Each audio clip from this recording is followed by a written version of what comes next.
Wow. Hey, much love and respect. Pura vida, mi gente. Thanks for taking the time to tune in once again. Appreciate you guys doing that. Today, I just wanted to go ahead and get into a bit more on the original people that were in the Los Angeles area. Okay. We went over that a little bit yesterday when we learned about the founders, the colonists who founded Los Angeles, the Pueblo, which became a large town, which became a large city. Today is a metropolis, right? Los Angeles, California. But when it comes to actual first Angelinos, we've got to talk about the local indigenous people that were there first, before anybody came from anywhere else and founded a town. And just to learn a little bit of general info, since a lot of people don't know anything about these people, we're going to just go ahead and read something real quick today. What we're looking at right here is a painting from 1832 of the San Gabriel Mission. And it does have some so-called San Gabrielino Indians, so-called Tongva, or Yaanga from the Yaanga village, which was a large Tongva village located what is now downtown Los Angeles, the Yaanga, Here's a little close-up of the church of this painting. You see the Indians getting evangelized, baptized. That's what they're trying to do in these missions. And pay attention to this right here, as you guys can see. A close-up on the Indians. As you guys can see, copper-colored tribes of America. Brown, copper, swarthy, so-called black, dark complexion, brown complexion, as you're going to see in a book describing them. It says here in 1832, Depe, that's the painter, that's his last name, visited several California missions with his friend Alfred Robinson, a merchant from Boston. They were invited to a feast at Mission San Jose, where they observed native dancers performing. Robinson recalled the way that the dancers' bodies were painted and adorned with feathers. Many of Robinson's descriptions matched the mission objects collected by Depe, which were later displayed in the Ethnological Museum in Berlin, in the British Museum. If we take a closer look at the figures in Depe's San Gabriel landscape, we see a few Tongva men wearing headbands and taparrobos, loincloths, but several others in European attire. All right, wearing European clothes. They are not pictured wearing the elaborate native regalia the artist collected at the nearby missions. This discrepancy points to Depe's multiple roles, intentions, and patrons. The natural history specimens he collected were clearly aimed at a different audience than his landscape paintings.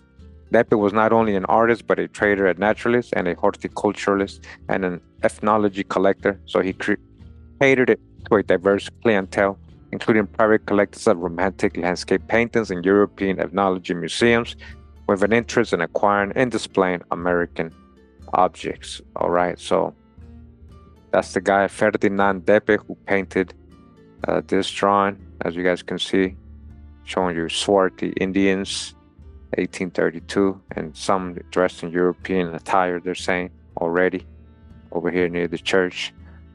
This is a complete painting showing the mountains and everything.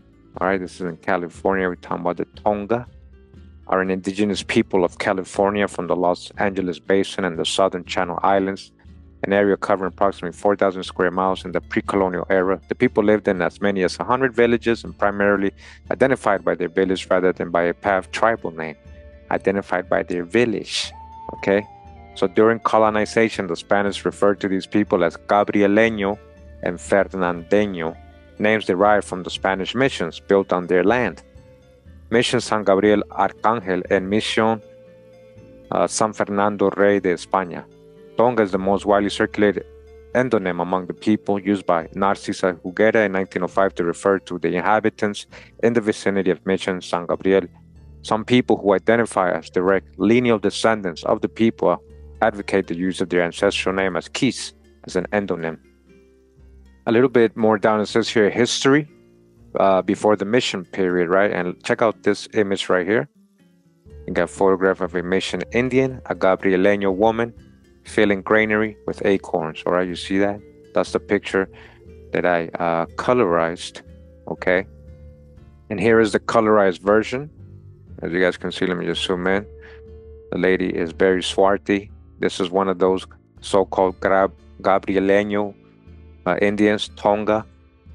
So remember, they identified by their village. We're gonna talk about Los Angeles, and we're probably gonna mention the Yaanga.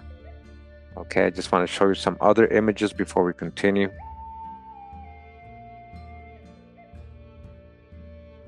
Here you get Kurimeo woman, San Diego, California.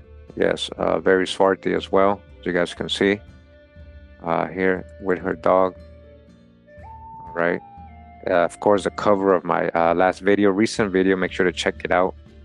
Here we got a Yosemite Valley Indian in California. We got a Jokut Indian girl, a Jokut Indian, as you guys can see. This is what I'm talking about. So here we have a Jokut at the left, and all the way in the right, we have indigenous woman from San Diego, California, all the way to the right. So left and right. The one in the middle is from the Wampanoag in New England. Okay. Here we have some Washoe Indians, 1865 in California. Washoe Indians. Yeah. Swarthy, very swarthy people. Here we have this is Ramona, a Coahuila Indian woman in California. Okay. Californian Indians, right? Just showing some references. San Diego, California Indians, and the San Luis River Mission. All right, remember they were all put in missions. So swarthy, so-called black, brown complexion people, right? As they're gonna describe. You see, the Gabrielinos. Here is a portrait of Jose Pedro Lucero, a Cahuilla Saboba Indian, a Saboba Indian. Okay. And then we have Yosemite Valley Indians here on the left, and a Pomo Indian depiction or drawing. We have here a drawing of California Indians by Louis Corris. These are possibly Ohlone. Another depiction of the Jokut tribal woman from 1900 to Larry County, California, and a historic drawing of California Indians to the right. You guys know that image already. Here it is again. All right. We have Miwok Indians, California. Wilton Rancheria, California. Miwok Indians. All right. Here we have a Luceño, Payomka Huichom, indigenous woman. Dark complexion as well. Here we have a Miwok man from Sonora, California. A Miwok man. So we got this image right here, right, of the Tongva. We saw the colorized version, and it said that many lines of evidence suggest that the Tongva are descended from Uto-Aztecan-speaking peoples who originated in what is now Nevada and moved southwest into coastal southern California 3,500 years ago. According to a model proposed by archaeologist Mark Q. Sutton, these migrants either absorbed or pushed out the earlier Hokan-speaking inhabitants. By 500 AD, one source estimates that the Tongva may have come to occupy all the lands now associated with them, although this is unclear and contested among scholars. So they're saying they might be Uto-Aztecan. And then it goes on a little deeper how they split different peoples that are related to other Indians. But again, if we're talking about the Tongva associated by village, they had a village called Yaanga. So they are the Yaanga clan or the Yaanga people from the Yaanga town of which is now downtown Los Angeles, right? That's what we learned about yesterday. It says people from the village were recorded as Javid in missionary records, although they were known as Yangavid, Javitam or Javitem among the people. It is unclear what the exact population of Yaanga was. Again, they didn't know. It was actually very populated. As it says here, although it was recorded as the largest and most influential village in the region. We're going to go take a look at a map. It says Yangavids were treated as slave laborers. Eventually, what happened? They were put into missions and into labor, hard labor, slavery, indentures, probably encomiendas. That's the Spanish type of indenture.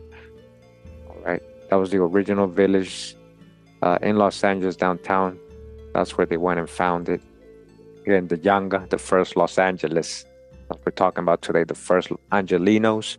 We got to talk about the local people, right? Says the native village of Yaanga thrived thanks to the plentiful water source of the nearby El Río de Nuestra Señora, la Reina de Los Angeles, de Porciúncula, as the Spanish name, what is now the Los Angeles River. Tongva families lived in domed thatch huts made of tule or reeds patched together and known as ki or kish. They developed tools and weapons that included various traps and hooks used for fishing, as well as tiats, canoes used to navigate between the coast and the Channel Islands and along the Los Angeles River. As Spanish colonial missions spread throughout California, Tongva people in the Los Angeles basin became the source of labor in agriculture, right? Slaves, ranching, canning, so ranching like cowboys, right? Tanning, soap making, and craft production for mission, San Gabriel, Arcangel, dramatically altering their way of life, all right? You see, the missions was very devastating to the Indians. And here's the painting again by Depi from 1832, you see, so-called Black Indian in there. The land of the Tongva, the first Los Angeles, the original inhabitants, what is now Los Angeles, were members of the Tongva people of the earth. When the first Spanish colonial explorers and settlers arrived in the 18th century, it is estimated there were 5,000. But remember, we were getting about 10, 20,000 in the book yesterday. Tongva living in the Los Angeles basin. The Pueblo de Los Angeles was founded next to the Tongva village of Yaanga. The Tongva were a Shoshonean, Uto-Second, speaking hunter-gathering society that coexisted well with other local tribes. Tongva settlements were based near the life source of what is now known as the Los Angeles River, which provided a floor plan of the fertile soil for hunting and gathering. All right, Yaanga, the first Los Angeles. The native village of Yaanga thrived thanks to the plentiful water source of nearby Rio, and that's what we just got, right? The demise of a proud people, Spanish colonial settlement in Los Angeles area began with the founding of Mission San Gabriel Arcangel in 1771 and brought the same fate to the Tongas as most other Native American people in California. The Franciscan priests Christianized Tongva women, men, and children and used their labor to build Mission San Gabriel Arcangel. When the missions were secularized in the early 1830s, Native Americans in California, including the Tongva, were promised mission land. However, the promise was never fulfilled. By the time California achieved U.S. statehood in 1850, the Tongva population was drastically reduced by European disease. Some continued to practice the traditional culture, while others blended with Mexicans and other ethnic groups. All right. So, that's a little bit of the general kind of history. Here's some images of the Tongva, and I'm just want to show you. This is the image we drew again. That's her. She's a Tongva. And you saw how swarthy she was. Here's a pretty interesting map, just so we can have a reference, right? It says here in 1769, when Don Gaspar Portolá led the first Spanish expedition to cross the land of the Gabrielinos, the villages of these Indians dotted the river valleys and clustered along the coast. An exact map showing these sites can never be made, but one can be projected, as has been done here, from archaeological data, historical records, and tradition. Okay, so this was the indigenous towns in the area. All right, as you guys can see, I'm gonna show you. Yaanga is right here where the little cursor is. As you guys can see, Yaanga is right there. That's Los Angeles, and all these other towns. These are all indigenous Tongva towns, or as they call it here, the Gabrielino Indians at the time of the Portolá expedition. You see all these villages and towns the Indians had here. And or Lower California, where you got all these cities now and towns, large metropolises. You guys see all these indigenous names. And these people were the first true Angelinos, as it says here, the title of this book, the first Angelinos, the Gabrielino Indians of Los Angeles. All right. This is by William Macaulay from 1952. And right away, I just want to show you, he has the same painting. He's letting you know who we're talking about right away. You see that? Who's that? Do you remember? You see that complexion? This is what I'm talking about. Nobody black watching anything. All right, copper-colored tribes of America. Here they have an image of some rock paintings of the Tongva people. All right, with black pigmentation, they're saying. And some rock paintings from the same people. All right, there's some ancient art, as you guys can see. So we're going to get into chapter 1 of this book, introducing the Gabrielino Indians, all right? Just a little brief history. It says here, the crowded landscape of Los Angeles holds an ancient story.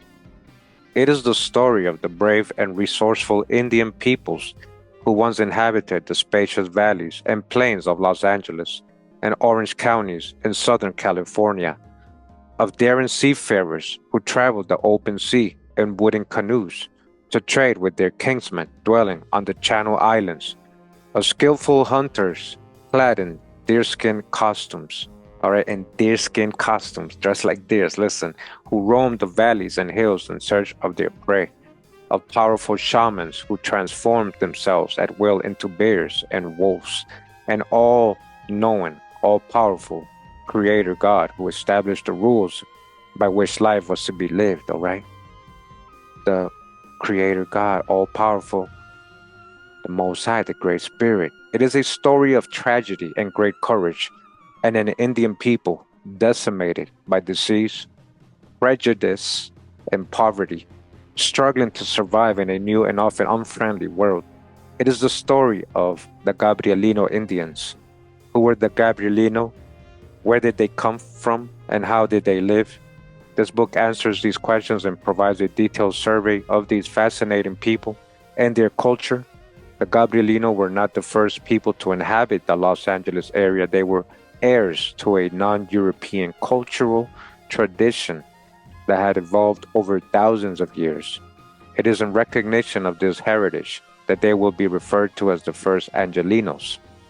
A full appreciation of the Gabrielino and their place in the history of Los Angeles requires an understanding of the way in which information derived from varied sources must be blended to recreate a picture of this lost world. Only by making use of the patient, painstaking effort of historians, archaeologists, and anthropologists can this story be told. It is a tale that begins long before Europeans arrived in the New World. It says here the earliest people. Thousands of years before Columbus came to this continent, Los Angeles and the surrounding region were occupied by Indian peoples descended from the ancient hunters who first crossed from Asia into North America. That's the hijack, right? That's their Bering Strait. That's what they got to start with. They don't know that. They haven't proved that. There was people way older than that here at the West Coast. Yeah, and remember, they're leaving out Queen Khalifa, all right? The date of the earliest local occupation remains uncertain. So see, they don't even know, but they're saying they came during the Bering Strait, right? However, a growing body of data in the form of radiocarbon dates from the archaeological sites on the Channel Islands demonstrates that a fully maritime adapted seafaring culture existed in Southern California at least 10,000 years ago.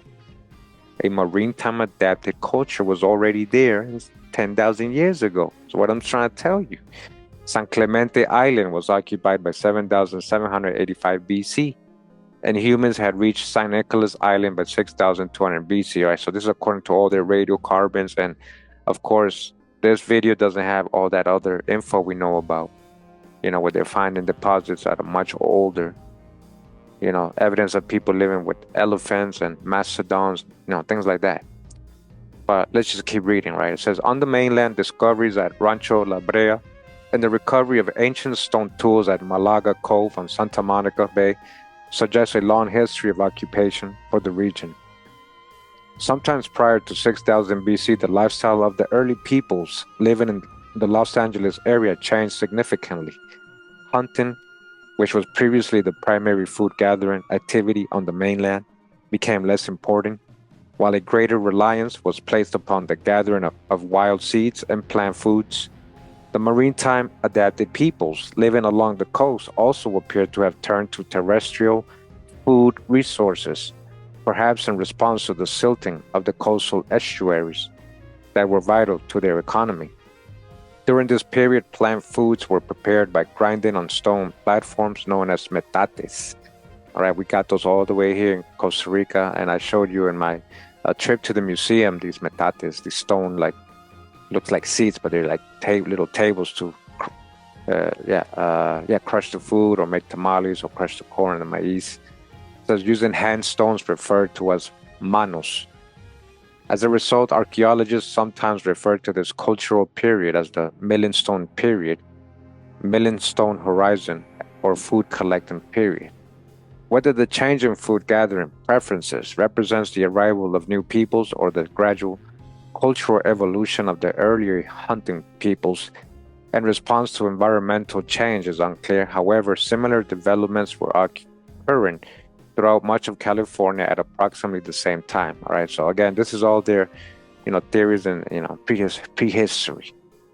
So we dodged the hijack when we hear it, right? The Los Angeles Santa Monica mountain region was home to one group of Millingstone peoples whose archaeological remains are known as the Topanga people, Topanga. Sometime during the Millingstone or intermediate periods, new peoples began entering Southern California. Anthropologists refer to these people as Uto-Aztecans because they spoke a language belonging to the Uto-Aztecan linguistic stock. Uto, Yuta, Yuto, Ute, Aztecana, that once extended across the Great Basin region of Utah, Nevada, and California. In older literature, the term Shoshonean is used instead of Uto-Aztecan, although the people are the same. You guys see that? So they're related to the Uto-Aztecan families and the Shoshone people. Traveling from the Great Basin, perhaps to escape drought or food shortage, the Uto-Aztecan entered and occupied Southern California from the desert to the coast, absorbing or displacing the earlier population of Hokan-speaking peoples. The date of the Uto-Aztecan arrival in Southern California is an issue of great interest to archaeologists. The time span of this migration is uncertain, however, it most likely occurred in a number of successive waves over a lengthy period. Some would place this event prior to 2000 BC, while others prefer a relatively late date of AD 700. Well, that's a big difference, right? So which one is it? Linguistic evidence suggests a date of AD 1000 or 1 to 500 AD. Regardless of the Uto-Aztecans were present in Southern California during the final phase of prehistory, which is commonly referred to as the late period or late horizon, and is thought to have commenced around AD 1 to 500 AD, right? The late period saw a number of important economic and cultural developments, including an increased use of the bow and arrow, the concentration of larger populations and settlements and communities, and the growth of regional subcultures. By the time Cabrillo arrived in coastal California waters in AD 1542, the Indian peoples of Southern California had developed a number of these regional subcultures. Among these were several groups of the Uto-Aztecan Indians, each speaking a different language and residing within its own geographical territory. So it says here the Gabrielino. One of the most impressive of the Uto-Aztecan groups, the Gabrielino, occupied much of the present-day Los Angeles and Orange counties, right? The Tongva people. Their name derives from the incorporation of many of their people into Mission San Gabriel during the 18th century. So that's why they're calling them Gabrielinos, because they were in that mission, enslaved all their people. All right, but that's not the name they had for themselves. So that was in the 1700s. For similar reasons, the Indians who inhabited the valley surrounding the San Fernando mission are often called the Fernandeños. Although culturally the Gabrielino and the Fernandeño appear to have been so closely related, that the distinction is unnecessary. Throughout the present volume, the term Gabrielino will be used when describing cultural traits common to both groups. The term Fernandeño will be reserved to describe geographical or cultural features specific to those Gabrielino dwelling in the San Fernando Valley. The early Indian inhabitants of the Los Angeles region remain shadowy figures known only from their archaeological remains. In contrast, the Gabrielino are revealed by the ethnographic and ethnohistorical records as a people of material wealth and cultural sophistication. They inhabited a vast tract of some of the most fertile and productive land in California, and prior to contact with Europeans, their population may have grown to more than 5,000 people living in 50 to 100 towns and settlements on the mainland and on the southern Channel Islands. Their territory stretched from Topanga Canyon in the northwest to the base of Mount Wilson in the north, to the San Bernardino vicinity in the east, and to the Aliso Creek vicinity near El Toro Road in the southeast, encompassing all more than 2,500 square miles. In addition to this mainland territory, the Gabrielino occupied three of the Channel Islands lying off the coast of Southern California: Santa Catalina, all right, very popular place here, very ancient, San Clemente, and San Nicolas, and also made excursions to Santa Barbara Island. They maintained a maritime trade network using large canoes of carefully shaped and fitted wooded planks, and were proficient sailors, traveling primarily during the summer months when the sea was calm, not hesitating to make the 60-mile journey to lonely San Nicolas Island. The prestige and political strength of the Gabrielino were enhanced by impressive achievements in pre-industrial technology and economics, as well as religion and oral literature. Culturally, the Gabrielino have been described as the wealthiest and most thoughtful of all the Shoshoneans of the state. And it continues saying here, because historical accounts. Information about this fascinating Indian group has been gathered from a wide variety of sources over a period of more than 4 centuries. The earliest accounts were written during 1500s and 1600s by Spanish seafarers exploring the California coast. The last historical accounts were completed after the United States had taken control of California in the mid-1800s. The Cabrillo Expedition, 1542. The first Europeans of record to observe the Gabrielino were the seafarers who accompanied Juan Rodriguez Cabrillo up the California coast in the 16th century. All right, so that's 1500s. Cabrillo may have been searching for the mouth of a large navigable river known as the Rio de la Señora.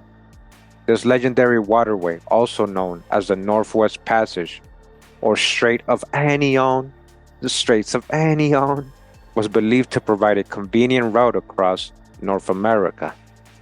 The search for the Rio de la Señora led Cabrillo and his crew to the Channel Islands and their inhabitants. It was perhaps at Avalon Harbor on the island of Santa Catalina that Europeans first encountered the Gabrielino in October of 1542.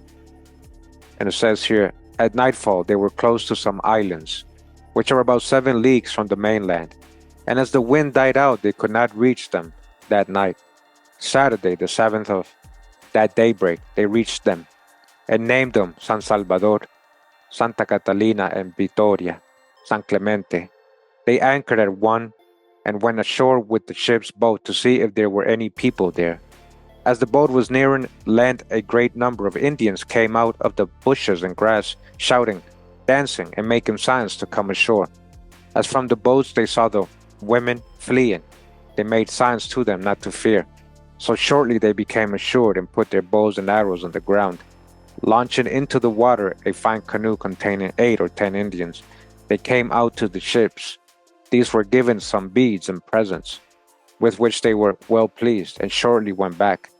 The Spaniards afterwards went ashore, and both the Indian men and women and everybody felt very secure. Here, an old Indian made signs to them that men like the Spaniards, wearing clothes and having beards, were going around on the mainland. They remained at this island only until midday. Thus, here the following day, the Spaniards sailed across the channel and into a sheltered body of water which they named the Bay of Smokes. All right, we got that yesterday. One of the original names, commonly believed to be San Pedro Bay. The smoke from Gabrielino fires may have inspired this colorful name. These fires may have been set as signals inviting the explorers to land. You guys hear that? Fires, huh? How significant. What's going on today with the fires? That's how they encountered this area going into Los Angeles, right? Smoke signals, fires. So these signals inviting the explorers to land. Another possibility is that they were grass fires set during seasonal rabbit hunts. The Spaniards took aboard some Indians who had rowed out to meet them, and from them they learned that parties of Spaniards were also exploring the interior regions of the mainland. The Indians near San Diego had told a similar story, and the persistence of these reports is noteworthy. They probably stemmed from accounts of Spanish explorations along the Colorado River that were brought to the coast by Indian traders. Following their encounter with the Gabrielino, the explorers sailed northward, continuing as far as Monterey Bay before turning back. They spent December and the better part of January at one of the islands, now believed to have been Santa Catalina. Here on January 3rd, 1543, Cabrillo died of an infection suffered as the result of a broken limb. All right. The Sebastian Vizcaino Expedition 1602. 50 years elapsed between Cabrillo's expedition and the next recorded contact between the Gabrielino and Europeans in 1602. In that year, a seafaring expedition led by Sebastian Vizcaino was searching for a northern harbor that could be used by Spanish galleons returning from Manila. Detailed accounts of this voyage were written by the expedition leader Sebastian Vizcaino and Father Antonio de la Ascensión. In his journal, Father Antonio reports seeing well-made canoes of boards fastened together, noting that some of these canoes were so large that they would hold more than 20 people, although in the small ones there are ordinarily 3 when they go fishing, 2 men with their paddles, one in the stern and the other in the bow, and a boy between to throw out such water as the canoe might make. Also noteworthy were articles of Gabrielino fishing, equipment, especially a harpoon made of fishbone, and vessels and pitchers in which they keep water, which were made of reeds. The islanders had many dogs of medium size and of good appearance, like our spotted retrievers, only they do not bark, but howl like coyotes. The islanders maintained a thriving trade with the mainlanders, in which roots shaped, sometimes like small potatoes, were an important commodity.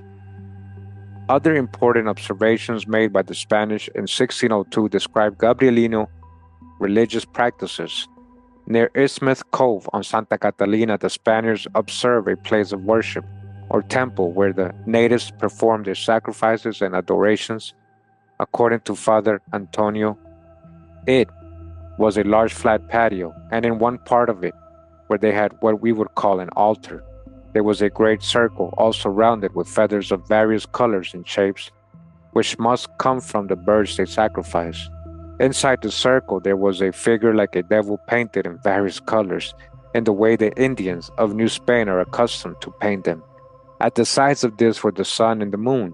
When the soldiers reached this place inside the circle, there were 2 large crows, larger than ordinary ones, which flew away when they saw strangers, and alighted on some nearby rocks. One of the soldiers, seeing their size, aimed at them with his harquebus, matchlock rifle, and discharging it, killed them both. When the Indians saw this, they began to weep and display great emotion. In my opinion, the devil talked to them through these crows, because all the men and women held them in great respect and fear, you see. So that's the people describing what they're seeing. The Europeans said, oh, they worshiping the devil because they were sad because they killed the crows. To them, the crows probably meant something else, right? Not necessarily the devil or something they were worshiping. You gotta dodge the hijack. So more than 3 centuries have elapsed since these early voyages of exploration. Yet the accounts remain as fascinating as ever. The next recorded contact between the Gabrielino and Europeans occurred more than 150 years later.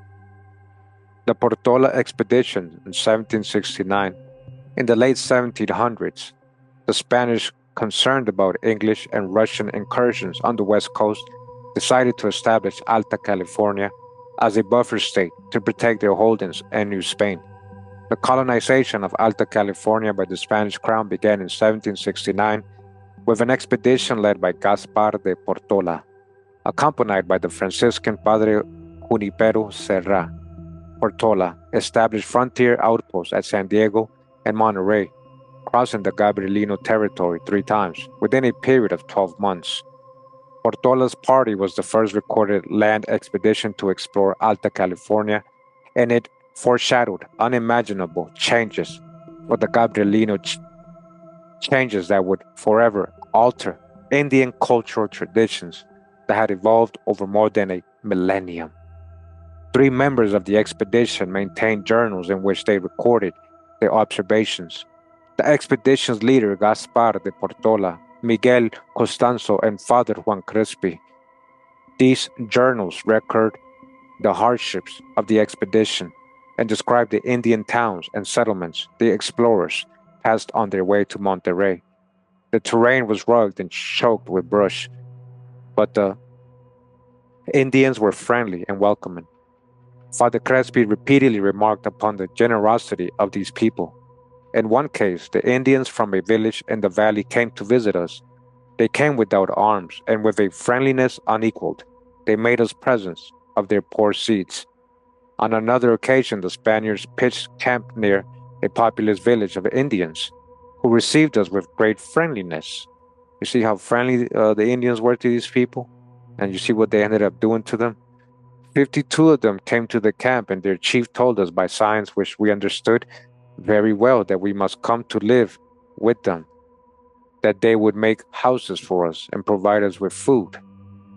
It seems apparent from Father Crespi's journal that the explorers' visit during late July and early August coincided with a period of heightened ritual activity. So, this is according to the father, right? What if they were actually telling them something else, like, yeah, you don't come near our village, you don't belong here. So we have to trust what the Spanish who eventually took their whole land, right, are saying about what they're telling them. So the great deal of food was available at each town, and festivals were underway. It is also clear that the Gabrielino regarded the Spanish visitation as a very special event. The expedition coincided with a period of extraordinarily frequent earthquakes, which undoubtedly increased the awe and perhaps apprehension felt by the Indians. Says here, chapter 4, the people of the coastal plain. All right, so it goes over the inland people on the previous chapter, chapter 3, and this is regarding the people we've been learning about, people who were replaced by the founders of Los Angeles. It says here the Los Angeles-Santana Plain is a broad, level expanse of prairie comprising more than 800 square miles that extends from Cahuenga Peak south to the coast and from Topanga Canyon southeast to the vicinity of Aliso Creek. During Gabrielino times, the plain was characterized by extensive inland prairies and a lengthy coastal strand, with elevations for the most part 500 feet above sea level or less. The plain is traversed by a number of important watercourses, including the Los Angeles, the Rio Hondo, San Gabriel, and Santana rivers. Marshlands fed by fresh or salt water also once covered many portions of the countryside. The coastal communities developed mainly along the sheltered bays and inlets of San Pedro and Newport. It says inland communities. The inland Gabrielino communities of the Los Angeles Santa Ana Plain were distributed in a broad arc stretching from Cahuenga Peak southeast to the foothills of the Santa Ana Mountains. A short distance east of the Cahuenga Peak, the plain merges with the southern reaches of the San Gabriel Valley. For approximately 12 miles, there are few natural barriers separating these two great plains. Further east, the Puente Hills and the Santa Ana Mountains form a northern boundary to the Los Angeles-Santa Ana Plain. The inland Gabrielino communities discussed in the following section include the Mangwa, the Yaanga, the Heveronga, the Ochunga, the Chokishna, the Hunga, and Naksha Naga Seyat, the Tevaksha Anga, and Hotunga, and Pasbenga. Each of these communities appear to have been situated near a major river system, but in some cases they also fell near the foothill transition zone. It says here Los Angeles. According to Reed, the Gabrielino community of Mangua was located on Rancho de los Feliz. Rancho de los Feliz was 1.5 leagues in size, about 10 square miles. It included within its boundaries Griffiths Park. A Spanish league was approximately 2.63 miles. Harrington's consultant, Jose Salvidea, concurred with this location and reported that the name means despacio, slow or deliberate. Jose de los Santos Juncos located Reed's Rancho de los Feliz by the Jewish cemetery of Los Angeles. Sétimo Lopez reported that Mangua, Los Corralitos, Little Corrals, and más abajo de los Corralitos, so this is in Spanish, right? So the corrals in front of the large hill and towards the river, and the Rancho de los Feliz queda más abajo, more further down. South of Mangua lay a fertile, well-watered region that was described in 1769 by Father Juan Crespi, a member of the Gaspar de Portola's expedition, and this is where downtown Los Angeles, was built. In his entry for August 3rd, Father Juan noted that after crossing the river, we entered a large vineyard of wild grapes. Wild grapes, a vineyard, natural vineyard, right? And an infinity of wild rose bushes in full bloom. All the soil is black and loomy, and is capable of producing every kind of grain and fruit which may be planted, very fertile soil. Continuing westward, that same day the explorers crossed good land well covered with grass and discovered a village, the people of which, on seeing us, came out into the road. As they drew near us, they began to howl like wolves. They greeted us and wished us to give us seeds, but as we had nothing at hand in which to carry them, we did not accept them. Seeing this, they threw some handfuls of them on the ground and the rest in the air. The explorers then traveled across a plain until they came to the spring of alders, which was a grove of a very large alders, high and thick, from which flows a stream of water. The banks were grassy and covered with fragrant herbs and watercress. The water flowed afterwards in a deep channel toward the southwest. Here the party camped.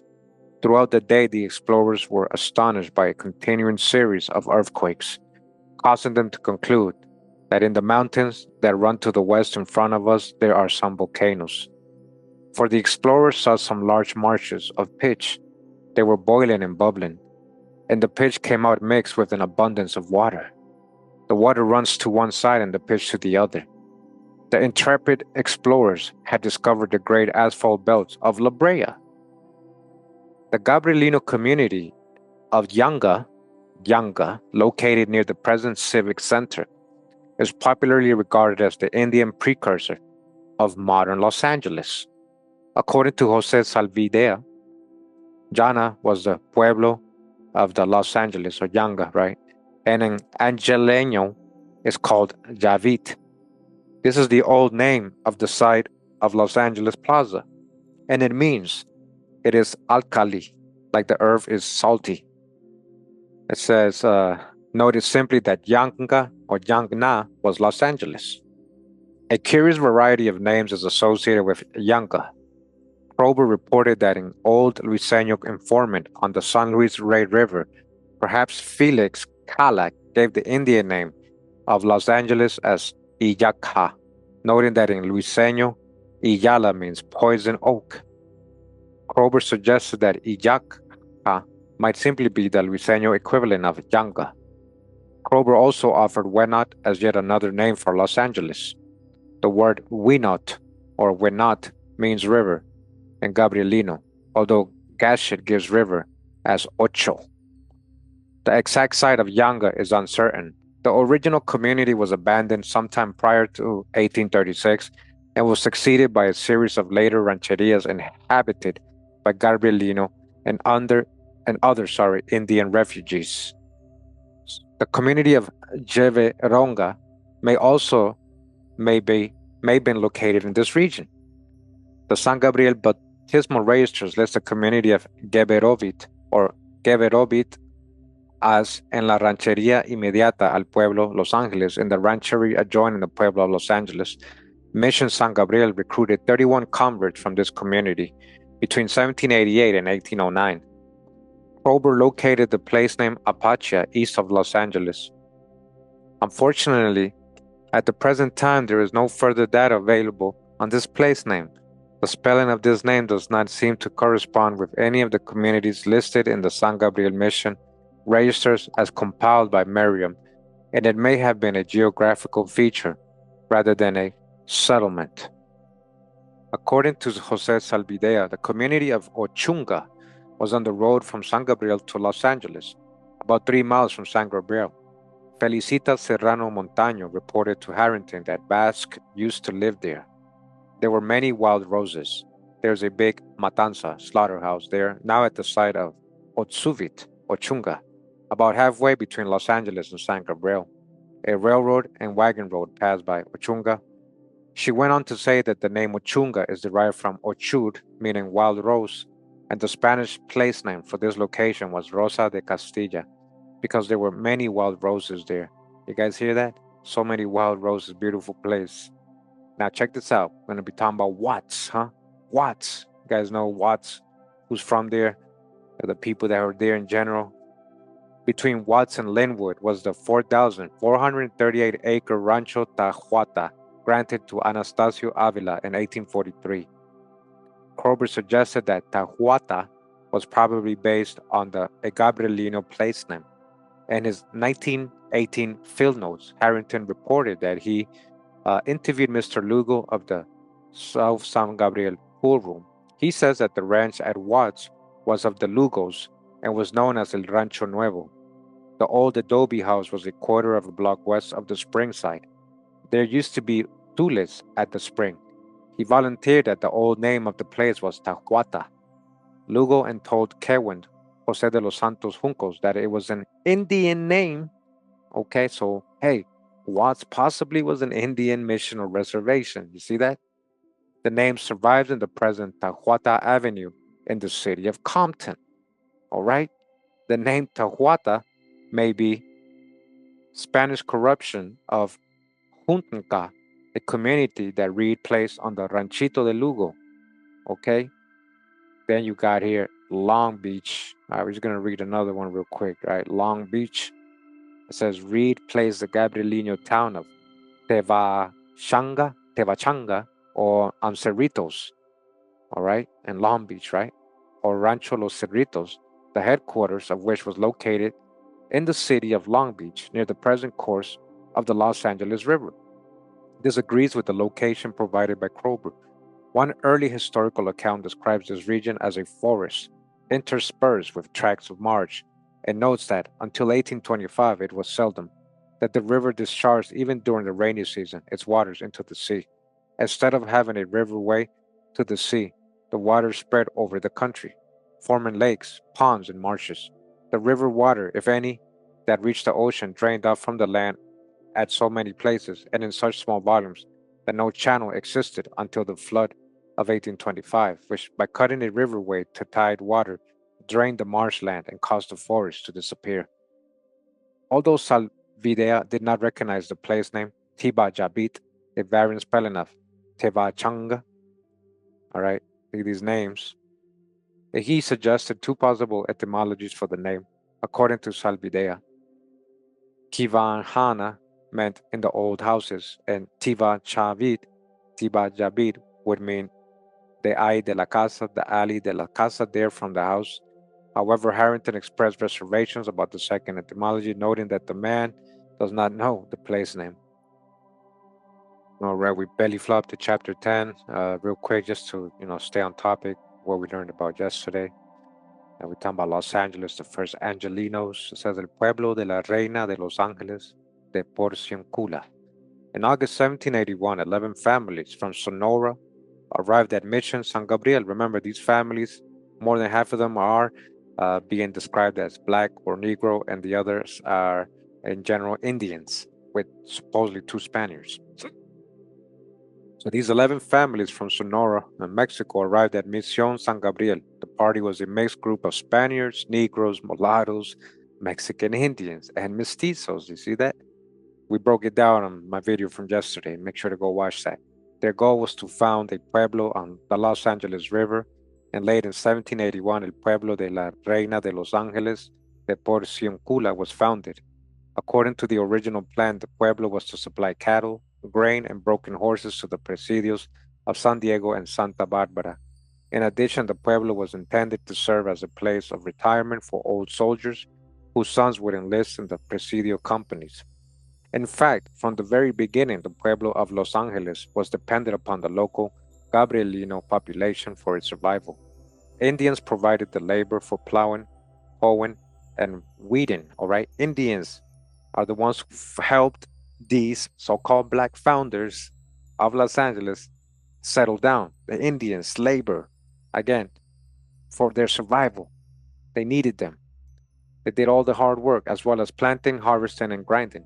They were paid in goods such as old clothing, grain, cotton, yardage, beads, and tools, especially knives and hatchets. In addition, many of the items used in daily life by the settlers were obtained from the Gabrielino. All right. The Indians provided the colonists with baskets, trays, mats, clay, and soapstone, bowls and pots, tanned deerskins, sealskins, sea otter pelts, and rabbit skin blankets. All right. They gave them everything. They hooked them up. They helped them with everything. It says the close ties between the Gabrielino and the settlers of the Pueblo were strengthened in 1784 and 1785 when some of the settlers took Gabrielino wives. All right, they took on indigenous wives, these black founders. You guys hear that? On July 4th, 1784, Jose Carlos Rosas, son of the settler Basilio Rosas, married Maria Dolores, a Gabrielino woman from Yaanga. All right, from downtown LA. 2 other sons of Basilio Rosas later married Gabrielino women. All right. So we continue a little ahead in the chapter, just to get to know the Tongva or Gabrielino, the Yaanga people, a little bit more, more detail. Let's see what they have to say here. It says, using the information preserved in the historical accounts of the early explorers, Father Boscana and Reed, and supplementing them with modern ethnohistoric and archaeological studies, one can present a detailed survey of the Gabrielino and their culture. In the simplest terms, the Gabrielino can be described as a Southern California Indian people, practicing a hunter-gatherer lifestyle and living in communities with populations ranging from 50 to 200 or more individuals. Although the basic lifestyle of the Gabrielinos was that of hunter-gatherers, the wealth of food and natural resources in the Gabrielino homeland, coupled with their strategic location between the Chumash Indians to the northwest and the other Uto-Aztecan Indians to the south and east, allowed them to build a complex society of significant economic power and cultural influence.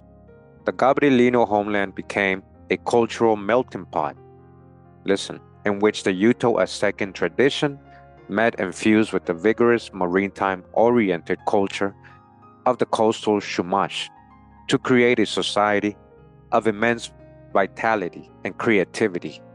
As a result, the Gabrielino are regarded as having been one of the most materially rich and culturally influential Indian groups of Southern California, all right? Your real original people of Los Angeles, all right? They were very materially rich and culturally influential in Southern California, okay?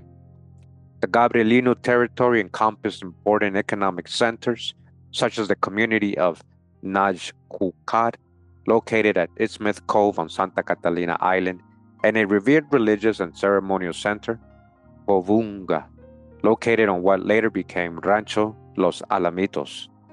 Boscana says Gabrielino shamans were held in such high esteem that they were believed to live at least 200 years and were thought capable of bending trees with their great strength. Wow, you hear that? The name Gabrielino, originally spelled Gabrieleños, came into use around 1876 to describe the Indians living in the Los Angeles area at the time of Spanish colonization in 1769.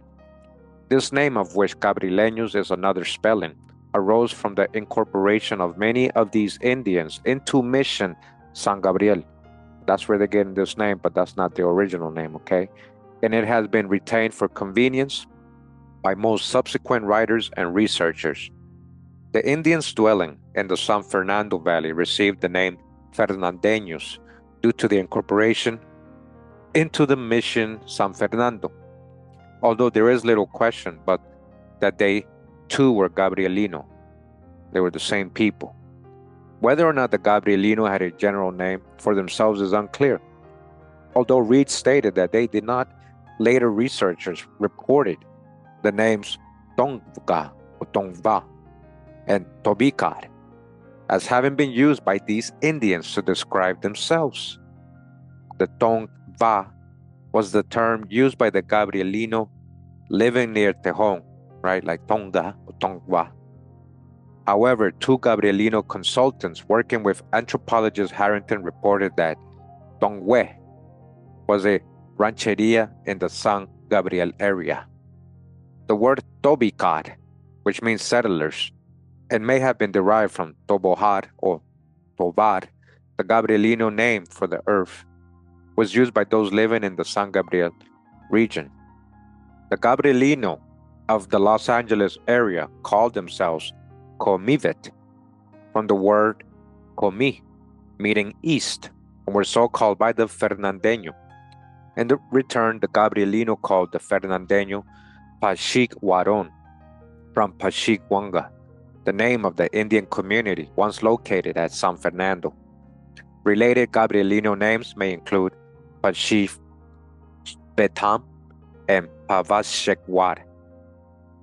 Yet another name that has been reported for the Gabrielino is Kis or Kish, perhaps derived from the word meaning houses. However, one Harrington consultant reported that the name Kis applied specifically to the Gabrielino living in the vicinity of White Ear Narrows. At a local level, the Gabrielinos seem to have described themselves with reference to their home communities by adding the syllable vit or bit or pet to the end of the town name. Thus, Kawingavit indicated an individual who resided in the town of Kawinga. During historic times, the Gabrielinos seem to have adopted the name Pepi Maris to describe themselves. Pepi Maris, People Maris, Mortis, people, Although properly speaking, the term refers only to the inhabitants of Santa Catalina, so that was the people of Santa Catalina Island, which the Gabrielino knew as Pemu or Pemunga. Today, some Gabrielino have chosen to be known as the Tongva. It says here, social organization.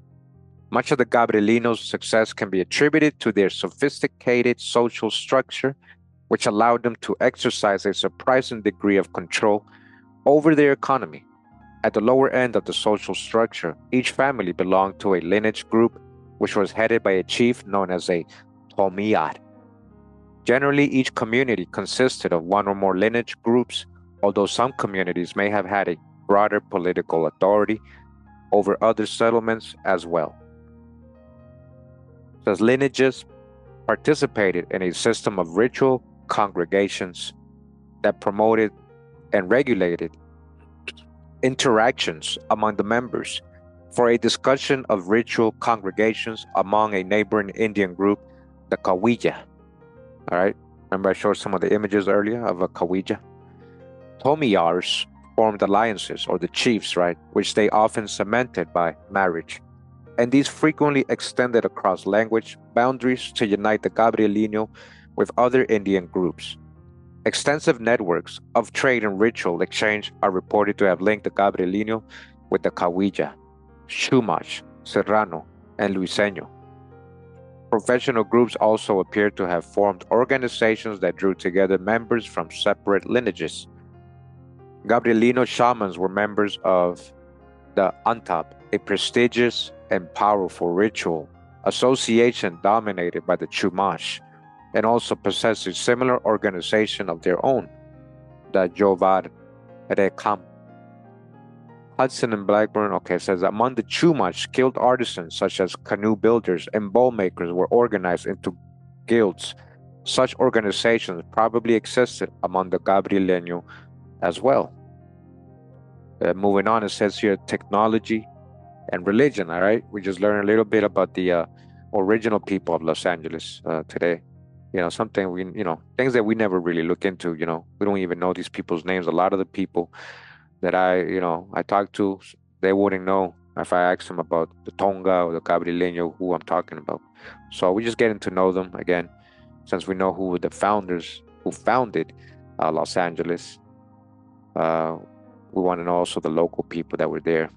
It says the wealth and economic strength of the Gabrielino were reflected in their technology and in the richness and quality of the items used by them in everyday life. They were highly skilled craftsmen who made use of raw materials obtained either locally or through trade, and their creations often show a thoughtful blend of beauty and practicality. Cooking utensils and other items of soapstone were decorated with delicately incised geometric or abstract designs, while objects made of bone or wood were often decorated with shell inlay set in asphaltum. Baskets and other woven items displayed geometric designs done in warm shades of brown using naturally occurring color variations and rushes and other plant materials. Bolder designs were created by dyeing the rushes black. Perhaps the most significant contribution the Gabrielino made to the Indian cultures of Southern California was the system of beliefs and rituals associated with the creator god Che Gish Gek. The data presently available suggests that this religion developed among the Gabrielino, originating at the town of Povunga near the Alamitos Bay, and later spreading southward to the Luiseño, Cupeño, and Kumeye.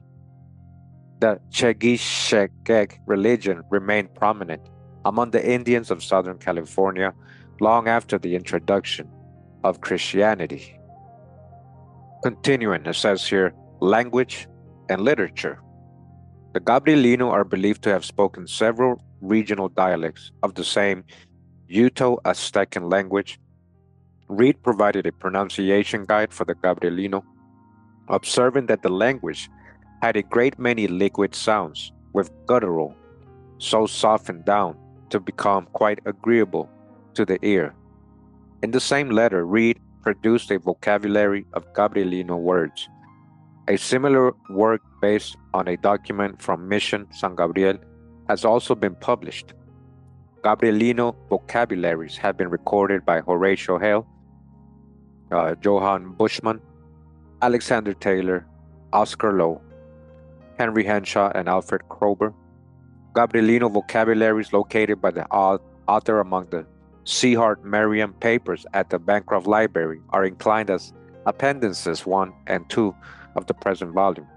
Only one of these vocabularies has been previously published. The Taylor and Lowe vocabularies are reproduced as appendices 3 and 4, and the Hale and Henshaw vocabularies as appendices 5 and 6. Information on Gabrielino vocabularies can also be found throughout the Gabrielino and Fernandino field notes of Harrington. The Gabrielino created an extensive and imaginative oral literature consisting of legends, myths, songs, and historical accounts. Specially trained bards, bards, and storytellers preserved this literature by memorizing it word for word. Surviving from this literature are stories about Coyote, the constellation known today as the Pleiades, and the creation of the world. Other Gabrielino stories tell of fearsome wars waged by Gabrielino shamans using their supernatural powers. One lengthy narrative that explores the theme of greed, vengeance, love, and eternal life offers ample testimony to the fertile imagination of Gabrielino storytellers. All right. And we continue. All right. The first Angelinos, so we're talking about the local people who were there before any foreigner or European or any other Indian arrived in the area. All right. It says here physical attributes and dress. Here we go. It says physically, the Gabrielino were a robust, handsome, again, brown skinned people. Brown skin. Do you guys see that, right? Brown skinned people. It's not me black watching. Ain't nobody really so called black. Most so called black folks are brown skinned, and many of the copper shades, it is brown. Brown has many shades. Just for example, here's a couple of palettes showing different browns, right? Different possibilities of browns. Again, shades of browns. So you guys see that? Okay. All right, you see brown, different shades, light, dark, just like the copper. And we got this little palette right here. All right, different shades of so-called brown, cedar, coffee, mocha, brunette, caramel, a penny, copper, carob, umber, cedar. Look at this, tortilla. Where they getting these names from? But I just wanted to just give some examples, right? So again, physically, the Gabrielino were a robust, handsome, brown-skinned people. Brown-skinned people, okay? Just like they painted them in this book and in that painting. Although comments by Father Antonio de la Ascensión de Pedro Falles suggest that they were lighter in complexion and hair than their Uto-Aztecan neighbors to the south. And yeah, a lot, again, different shades. We just showed the different palettes, right? Different shades, lighter, darker, but still brown. And yeah, we've again shown many of the Uto-Aztecan people. They're so swarty, very dark complexion people, yeah. The surviving photographs taken near the turn of the century show them to be full-faced with strong features. The men tended to be bearded, although more traditionally whiskers were plugged using tweezers made from clamshells. Prior to the adoption of European and American dress and grooming habits, Gabrielino men and women wore their hair long, even below the shoulders. Hair was parted in the middle and worn loose, or with one braid down the back that might be tied with a woven band decorated with shell beads. Sometimes both men and women wore their hair doubled back or tied on top and held in place with hairpins of bone or wood. Women wore bangs, which they kept trimmed by singing. Cleanliness and hygiene were important aspects of Gabrielino life. These were clean people, huh? And many followed the custom of bathing each day before dawn. In fact, it was Chengisge himself who commanded that a bath must be taken daily, huh? Just like a certain biblical people who know or knew it was holy to keep clean, stay clean. The Gabrielino made frequent use of sweat houses in which a dry sauna was used. Afterwards, they rinsed in a nearby pool. Answers from Mission San Gabriel and San Fernando. All right, says prior to the missionization, Gabrielino men and children typically went naked. Women wore skirts made from rabbit skins, tule, plant fiber, or the bark of cottonwood or willow trees, while women of the elite social class wore skirts of buckskin or sea otter pelts. These skirts usually consisted of a front and back flap and were worn with a belt. Right, you guys hear that? Often they were decorated with beads or fringes. Fringes. Numbers 15 in the Bible. Go to Numbers 15. Fringes. Who wears fringes, right? The women of San Nicolas Island wore dresses of bird skins. Right, and I just want to show on the next page these artifacts, right, that they're getting from the people here, Natural History Museum, Los Angeles. This one's from Catalina Island. Okay. And then we got another one on the back. So earrings sewn on clothing. Small soapstone boxes. Okay. Then we got this. Another type of abalone shell decorating that may have been attached to earrings or sewn on clothing. Right. They had, their jewelry looking good, looking clean. Their clothing. Pendants or necklace ornaments made from pieces of soapstone that have been shaped and drilled. Okay, just wanted to show that quick. It says men sometimes wore cloaks made from animal skins, although this custom may have depended upon the social status of the individual. Cloaks were held on the shoulders by tying together opposite corners or joining the edges with shell fasteners or pins of wood or bone. The Gabrielino normally went barefoot, although sandals or hide, grass, or yucca fiber were worn when traveling over rough ground. Although daily dress was simple and sparse, personal and ritual body adornment was often quite elaborate, right? Both men and women commonly pierced their earlobes with a cactus, thorn, or a needle made from the yucca plant and wore ear ornaments.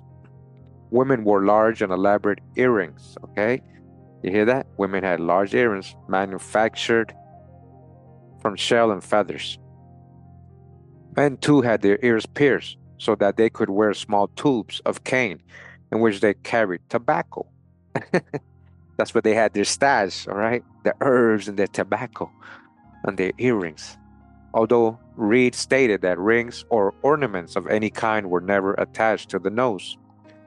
Others have reported that the Gabrielino wore wooden rods through the nasal septum. Pomayers, right, the chiefs and shamans sometimes wore hawk feathers through their nasal septums. Wow. Necklaces and bracelets might consist of strings of beads made from stone or shell. Flowers, when in season, were worn extensively by women and children. During historic times, necklaces of glass beads obtained through trade with Europeans became popular.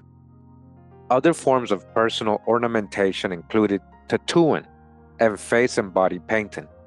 Tattoos, which were worn by both men and women, consisted of vertical lines on the chin, transverse bars upon the cheeks, or both. Property marks, which were cut into trees or posts to indicate ownership, were used by landowners as personal tattoos. The Gabrielino are reported to have tattooed their foreheads, while the Fernandeño tattooed lines on their chins and circles on their cheeks. Hudson and Blackburn, okay, those are the sources, is according to Father Boscana, girls were tattooed in their infancy, from their eyebrows down to their breast, and some from the chin only, covering the arms entirely in both cases. You guys hear that? Wow, they had sleeves. The execution of this was not generally carried out until they reached their 10th year and varied in the application and style. Wow. So the moment you hit 10 and you get a little older, they started tattooing your whole body. You see that? Women, tattooing was accomplished by pricking the skin with a cactus thorn and rubbing charcoal made from the mezcal plant. Wow. Yucca whipple into the wound to produce a permanent blue design.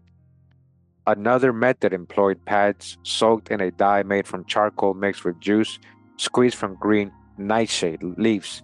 The pads were tied over the sores until they healed, leaving a permanent blue color.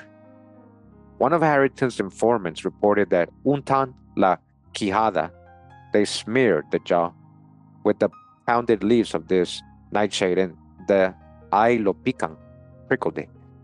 And se mura verde después. It looks green afterwards. Reed provided some information on body painting, noting that it varied according to the occasion and individual taste. Red ochre, he observed, was commonly used by women both as a rouge and a sunscreen. Red, white, and black were the colors commonly used in ritual body painting, although blue might be used as well, and paint was applied using fingers or a stick. Okay.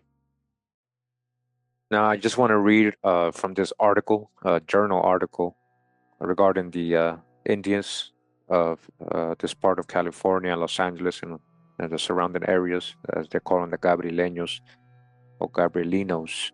A little bit of what they went through. Remember, we read that, in order for these Europeans or foreigners or anybody coming from anywhere else to found these cities, they had to take the land of the local people. And the bad things that happened to the local people, their whole culture, So we're going to read a little bit about that. Again, it says here, surviving urbanization, the Gabrielino, 1850 to 1928. So this is like way after, right? 1781 when Los Angeles was founded. This is from Wicasso Essay Review, Volume 19, Number 2, Colonization, Decolonization 1, Autumn 2004. Okay. And this is by Heather Valdez Singleton. It says in the early 20th century, anthropologists and government officials proclaimed many California Indian tribes extinct because of the effects of colonization, violence, disease, and urbanization. They believed the Gabrielino, an indigenous tribe of the Los Angeles basin, had succumbed to the pressures of missionization and urbanization. However, in 1928, over 100 of these Indians self-identified as Gabrielino on the California Indian Judgment Roll. Many of them were living in the same small geographic area where their ancestors had lived 80 years before. From 1850 to 1928, the U.S. government essentially ignored the close-knit, interrelated Gabrielino community of San Gabriel despite pleas for federal relief on their behalf by local Indian agents. Because of apathy and misinformation, few historical documents about the Gabrielino exist. Thus, very little research has been done on this period of Gabrielino history, and the most comprehensive history of the Gabrielino stops at 1850. What happened to the Gabrielino from then until 1928, and why is pieced together here through a detailed review of the limited archival documents that existed. So we kind of got a little bit of the pre-European history, and also when the Europeans arrived and they founded Los Angeles, what was going on. So now we're going to get a little bit of what happened to them after all that, starting 1850. So it says pre-1850 overview. The Gabrieleños are of the Uto-Aztecan language family and traditionally lived in autonomous and politically connected villages from the Topanga area and Orange County to the Channel Islands before Spanish contact in the 1500s. 50 to 100 Gabrieleño villages stood in this area, each with an average population of 50 to 100 people. Chiefs often oversaw several villages, with Gabrielino territory encompassing a variety of ecological zones. These people thrived primarily by hunting, collecting, and fishing. European encroachments into Southern California were extremely disruptive to the Gabrielino. The first recorded contact Gabrieleños had with Europeans occurred in 1542 with Juan Rodriguez Cabrillo expedition, a Spanish seafaring voyage through the Channel Islands. The Gaspar de Portolá expedition in 1769 was the first land expedition to reach Gabrielino territory and marked the beginning of Spanish colonization in what was called Alta California. Accompanying Portola was the soon-to-be founder of the infamous mission system in Alta California, the Franciscan Padre Junipero Serra. Within 2 years of the Portola expedition, Serra established 4 missions in Alta California, including San Gabriel Mission near the Gabrielino village of Cibagna. Beginning in 1771, Spanish missionaries recruited Indians of various Gabrielino villages to live at the San Gabriel Mission, and over the next 50 years, the San Gabriel Mission oversaw an often brutal and coercive campaign devised to destroy Indian cultures and convert Indians to Christianity, right? By force, convert to Christianity and to their religions. Priests employed severe punishment for behavior they deemed unacceptable. Disease and mistreatment of Gabrieleños led to at least 6,000 Indian deaths at the mission, dealing a serious blow to the population. During this period, deaths far exceeded the number of births. A missionary reported that 3 out of 4 children died before reaching the age of 2. In response to these devastating circumstances, Indians at the mission resisted by staging several uprisings and by running away. In 1817, the San Gabriel Mission recorded 473 Indian fugitives. In 1824, conditions changed the Gabrielino when the Mexican government assumed control of California from Spain. Most significant, from 1832 to 1834, the Mexican government passed a series of laws that secularized the missions. This policy called for the conversion of the missions into pueblos, or small towns, and for the transfer of the land title to the liberated Indian. Because of the unwillingness of the Catholic Church to relinquish its control over Indians and the land, of increasing land values, and of unethical land transactions by non-Indians, Mexican officials refused to implement the law, leaving Indians in a precarious position.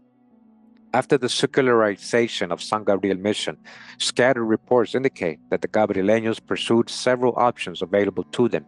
Some moved from the mission to the burgeoning Pueblo of Los Angeles, looking for work. They became an integral part of the Pueblo's growth and labor force.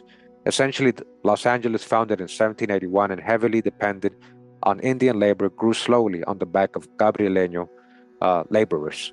Some Gabrielenos intermarried with other tribes, leaving their traditional homeland. However, a core group of them, consisting of several families, stayed in the township of San Gabriel, close to the mission. They formed the cultural and geographic center of the Gabrieleno community. Among the choosing to stay near the mission, discontent emerged from the lingering church control of the area, where secularization came the promise of land grants to individual Indians. But the Gabrielenos there continued to face the Catholic Church's heavy-handed paternalism. This oppression encouraged the Gabrielenos to protest.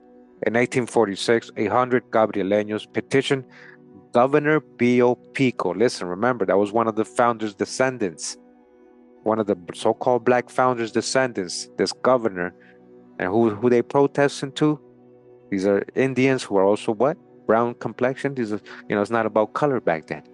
So in 1846, 100 Gabrielenos petitioned Governor Pio Pico, who's also brown-skinned, to end the ecclesiastical controls of San Gabriel and to declare the mission a pueblo in accordance with the law. Despite the obstacles confronting them, many Gabrielenos clung tenaciously to elements of their traditional culture.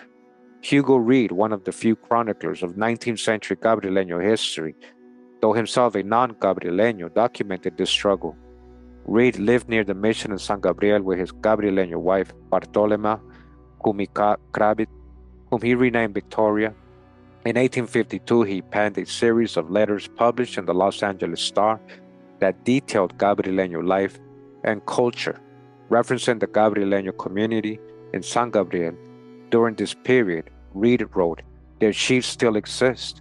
In San Gabriel remain only 4, and those young. They have no jurisdiction more than to appoint times for the holdings of feasts and regulating affairs connected with the church, traditional structure made of brush." While the area near the mission sheltered the small community of Gabrielenos, trying to hold on to a tradition, those who sought work in growing Los Angeles experienced discrimination and economic hardships. Can you believe that? So this is a town mainly of all people of color, melanated folks running it. And these Indians are getting discriminated on. By the 1840s, Gabrielenos there were joined by other Southern California Indians at what was originally the Gabrieleno village of Yaanga. All right? And Yaanga, remember, downtown Los Angeles. Yaanga. The people of Los Angeles, the Tongva or Gabrielenos that were there were calling themselves the Yaanga village. Yaanga, huh? While Indians composed the majority population and an important source of labor, non-Indian residents expressed intolerance toward them. You see that these people settling in, these founders? Minutes of the Los Angeles Council meetings revealed the desire of the ruling Mexican class to control the movement and economic activities of Indians. From 1836 to 1847, the Ayuntamiento or Council of Los Angeles periodically took up the issue of day labor and unemployed Indians. An 1847 proclamation of the city government required Gabrielenos and other Indians to move from the pueblo, where many Indian rancho workers or vaqueros lived. They were forbidden to enter Los Angeles without employment. A part of the proclamation reads, "Indians who have no masters but are self-sustaining shall be lodged outside of the city limits in localities widely separated. All vagrant Indians of either sex who have not tried to secure a situation within 4 days and are found unemployed shall be put to work on public works or sent to the house of correction." You see that? How they treated the Gabrielenos? These local policies attempted to further disperse the Gabrieleno. For these reasons, Gabrielenos in Los Angeles adopted the strategy of hiding their identity by claiming to be Mexican. All right, just like people in the Southeast, they started claiming black or whatever else color, so because they were scared to claim American Indian. Same thing's going on over here, guys. Okay? So most were fluent in Spanish by this time and chose to identify as Mexican, while maintaining Gabrieleno familial and social networks and a connection to their traditional homeland. Because of the danger in being identified as an Indian, The extremely low social class it conferred, Gabrielenos by their own devices became less visible. And it says here the American period. The United States gained control of California in 1848. This act of territorial expansion had devastating consequences for Indians. When California became a state in 1850, the state legislature quickly enacted repressive and discriminatory laws for Indians, employing methods previously approved by the Los Angeles Council. The state adopted a hard-line approach regarding Indians. One of the most brutal provisions was Section 14 of the Act for the Government and Protection of Indians. It stated, "When an Indian is convicted of an offense before a justice of the peace punishable by fine, any white person may by consent of the justice give bond for said Indian, condition for the payment of said fine and cost, and in such case the Indian shall be compelled to work for the person so bailing until he has discharged or canceled the fine assessed against him." You guys hear that? Essentially, this law established a system of indentured servitude, type of slavery, right? How they slick with it, creating indentured servitude out of nowhere here for the Indians in California. Tribes such as the Gabrielino close to Los Angeles and other urban areas bore the brunt of this policy. It was in this context that the federal government sent 3 treaty commissioners to California Indian tribes in 1851. The federal officials sent to California went with information from outdated mission reports and rough population estimates given by Spanish explorers.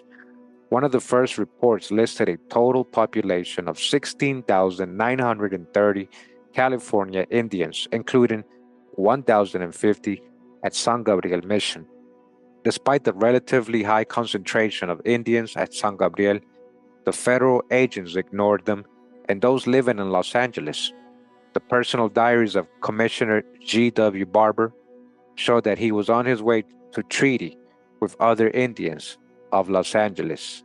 All right, Barber, huh? I then dispatched messengers to the Quahuillas and other tribes in the vicinity of Los Angeles, he said, all of whom were friendly to the whites, to the Europeans, to meet me on a day fixed at a designated point for the purpose of entering into a treaty. Barber explained why he never reached Los Angeles, writing, "I would best advance the object of my mission and promote the interests of all parties concerned, more by returning to the Tulare Valley than by remaining to treat with Indians who were entirely friendly to the Europeans." Barber's reports clearly show that the priority of the federal treaty negotiators was the most hostile and troublesome Indians. This epithet did not fit the profile of many Gabrielino communities during this period. Subsequent government officials in California continued to follow this line of reasoning. In 1852, the Superintendent of Indian Affairs, E.F. Beale, wrote, "Los Angeles County contains of itself a very numerous Indian population, and of course one would presume that they would be parties to commence a course of conciliation with. I do not think so." Bell went on to explain that because these Indians were Christians, with many holding ranch jobs and having interacted with whites, they are not much to be dreaded. Public outcry calling for no federal intervention into local Indian policy also played an important part in the denial of land and services to the Gabrielino. In 1852, editorial in the Los Angeles Star captured this feeling. "To place upon our most fertile soil the most degraded race of aborigines upon the North American continent, to invest them with the rights of sovereignty, and to teach them that they are to be treated as powerful and independent nations, is planting the seeds of future disaster and ruin." You hear what they're saying? "We hope that the general government will let us alone, that it will neither undertake to feed, settle, or remove the Indians amongst whom we in the South reside, and that they will leave everything just as it now exists, except affording us through the protection which 2 or 3 cavalry companies would give."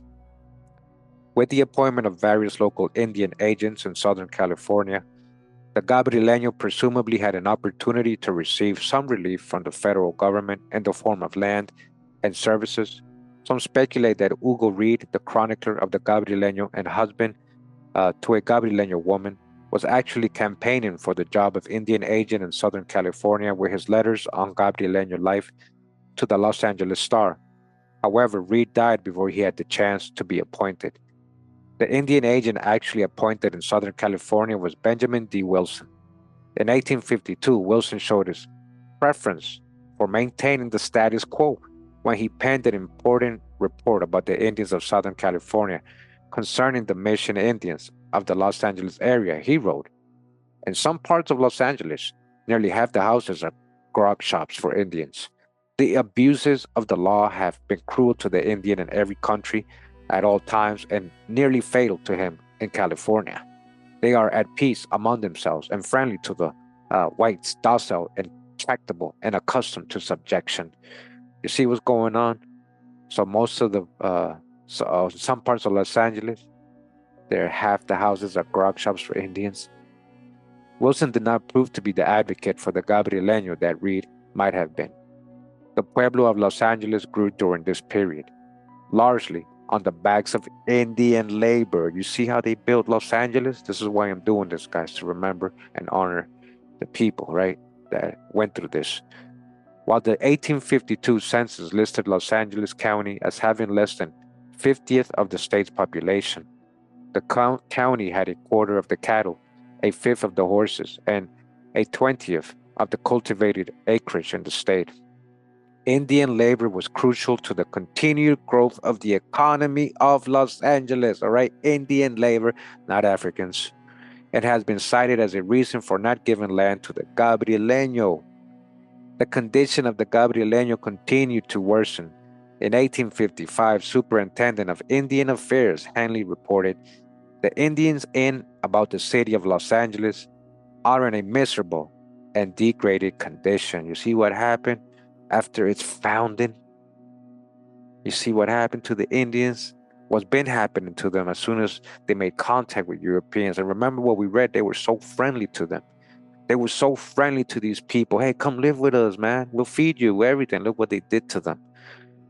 So now they live in miserable and degraded conditions. If it were practicable or desirable in their demoralized condition to remove them to the reservation, it could not be accomplished because it would be opposed by the citizens for the reason that in the vineyards, especially during the grape season, their labor is made useful and is obtained at a cheap rate, or probably for free. By this time, the federal government had set up the Sebastian Reserve at Tejon Pass, then a part of Los Angeles County.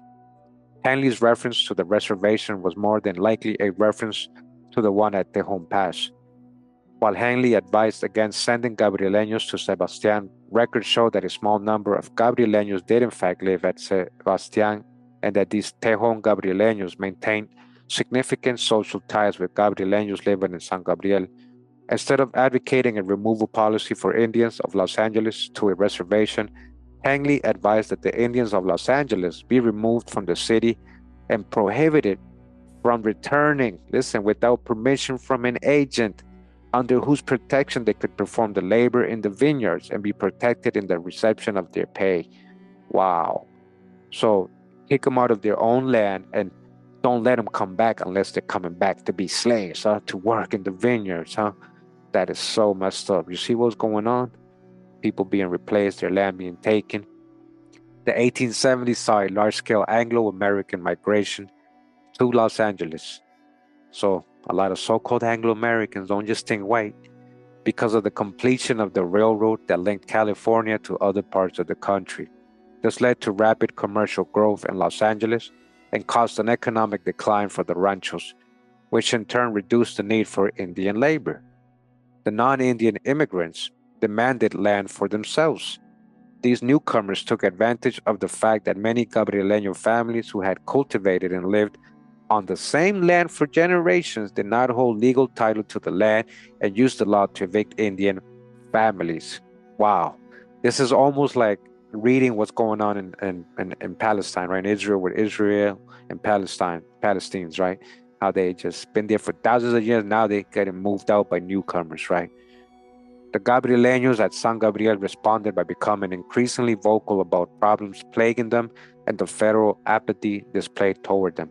Frustrated by a lack of protection under the law, land losses, and scarce labor opportunities, San Gabriel Indians formally complained to federal agents about their troubles. Writing to the Commissioner of Indian Affairs in Washington, D.C., former Mission Indian agent J.Q. Stanley detailed Gabrielino complaints about the land situation. Stanley reported that the Indians who had occupied former mission lands were being notified by non-Indians to leave. Wow. They complained that an act of great injustice is about to be committed against them and desired that some protection should be extended to them. Stanley reported. This plea on behalf of the Gabrielino at San Gabriel was not Stanley's first. Seeking again to gain support, he wrote, I called the attention of the Superintendent of Indian Affairs, for Cal, to these complaints some time ago, but as no action has been taken, and I am frequently impositioned by the Indians about this matter, I thought it would be well to call your attention directly to the case. I think it a very hard case that the half civilized Indians occupying government lands are not protected in the occupancy of so much as if necessary to maintain their families, as they have no other means of subsistence, and when driven from their homes must become vagabonds. I do hope some immediate action will be taken to protect them against the lawless whites or foreigners or just any settler, they call them so-called whites, living among them and making them tenfold worse than they otherwise would be. Emphasis in original. Stanley's complaint fell on deaf ears. Nobody cares. It appears that the suggestion of active mission Indian agent Augustus P. Green held more sway. Just months before Stanley's report in August 1870, Green claimed that the mission Indians in Southern California were slowing the settlement of this portion of the country for non-Indians, suggested that the Indians be completely assimilated. Listen to what they're doing. Green's recommendation was in line with the federal policy toward the Gabrielino. On January 9, 1875, Charles Wedmore, special commissioner to the Mission Indians, noted that in several instances, Indians in Los Angeles County had been induced to make application as citizens to have their names as voters registered, which has been done for them.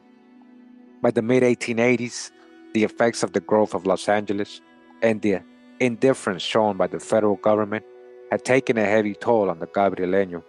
Federal policy makers responded in 1882 by sending Helen Hunt Jackson to Southern California to report on the status and condition of the Mission Indians.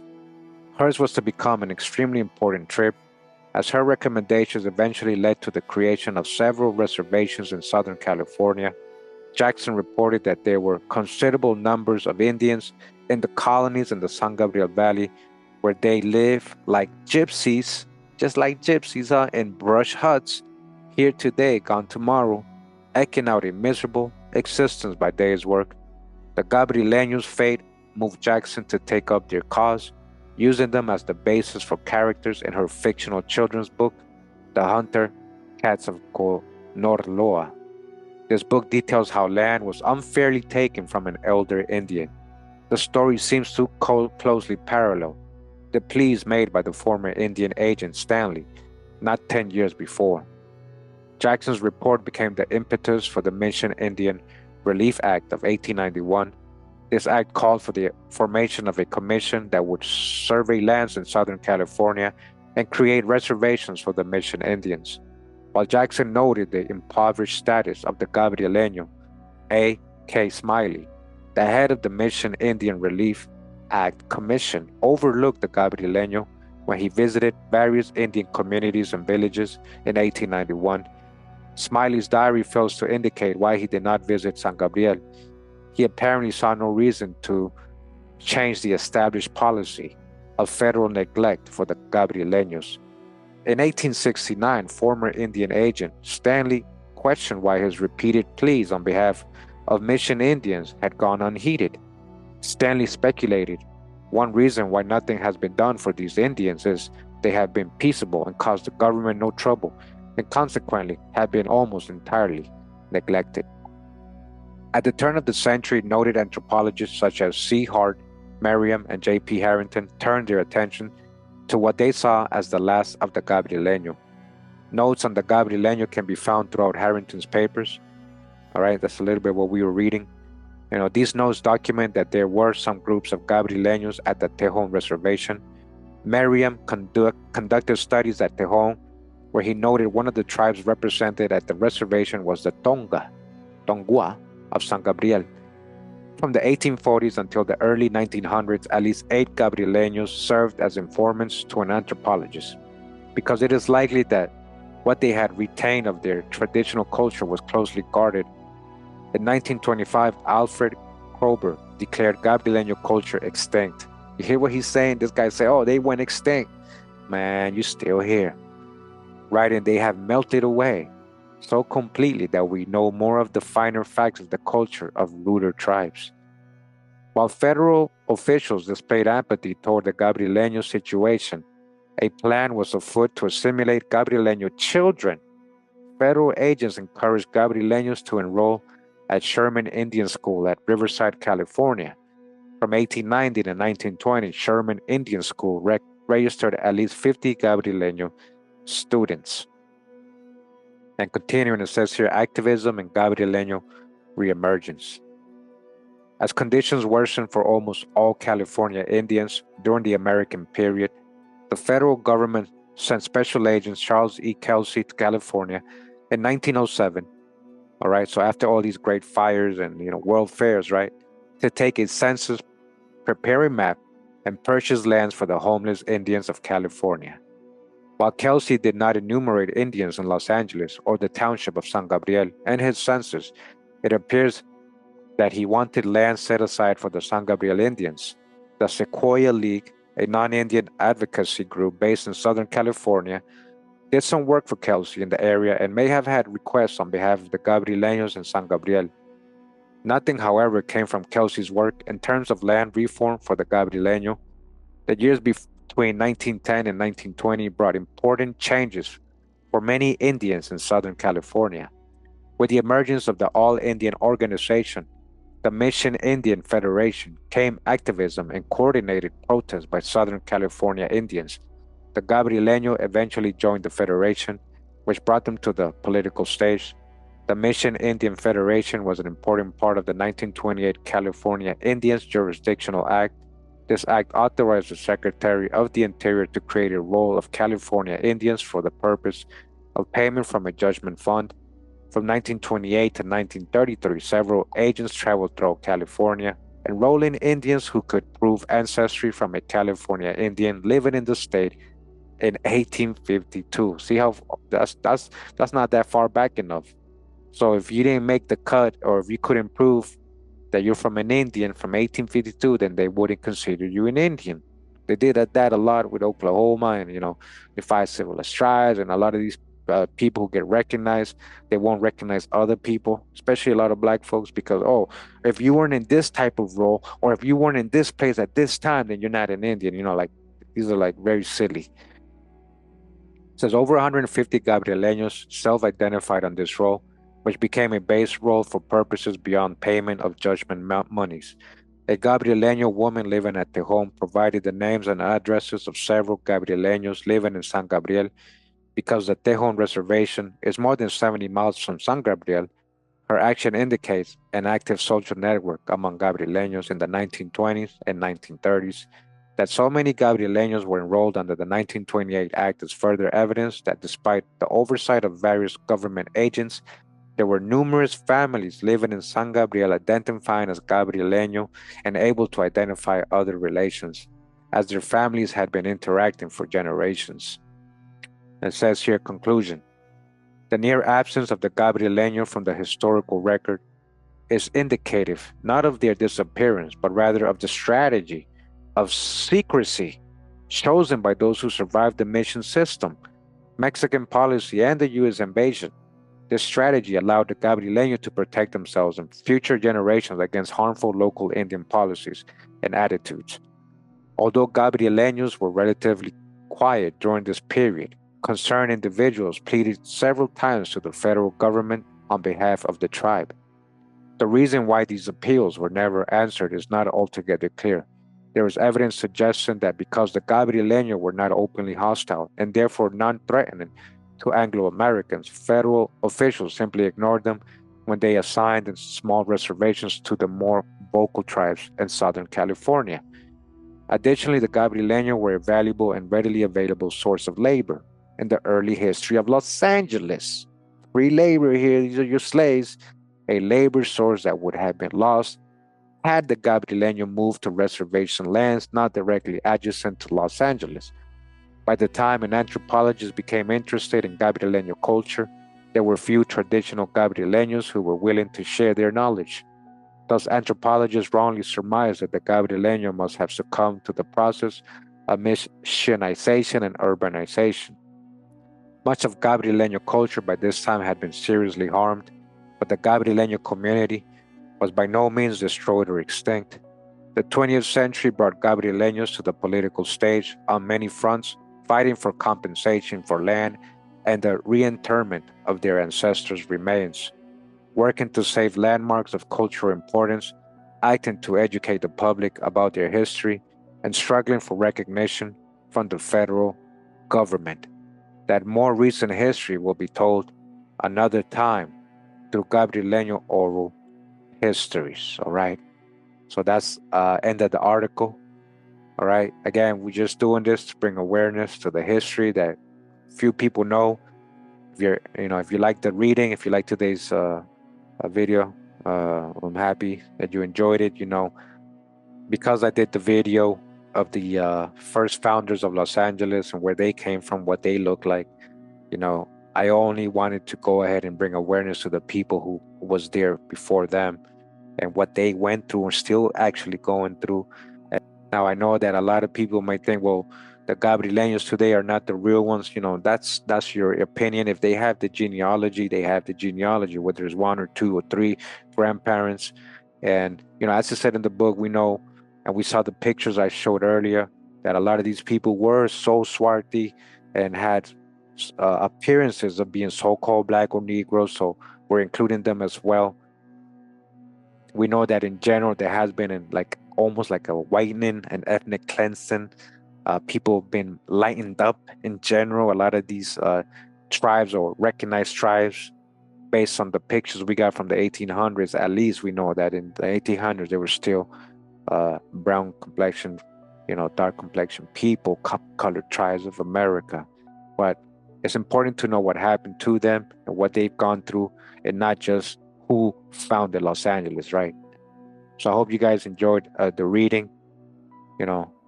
Let's remember what happened to these people. Thanks for taking the time to hear me out and read and learn a little bit about the Gabrielenos, whether it was just general information or important information for you. Appreciate you guys taking the time to hear me read about them. Literally, here, as it says, surviving urbanization or just surviving in general, right? And that's what happened to literally almost all indigenous nations and peoples in the Americas, surviving urbanization and the conquest. We're still here. Much love and respect. Pura vida, mi gente. Hawa.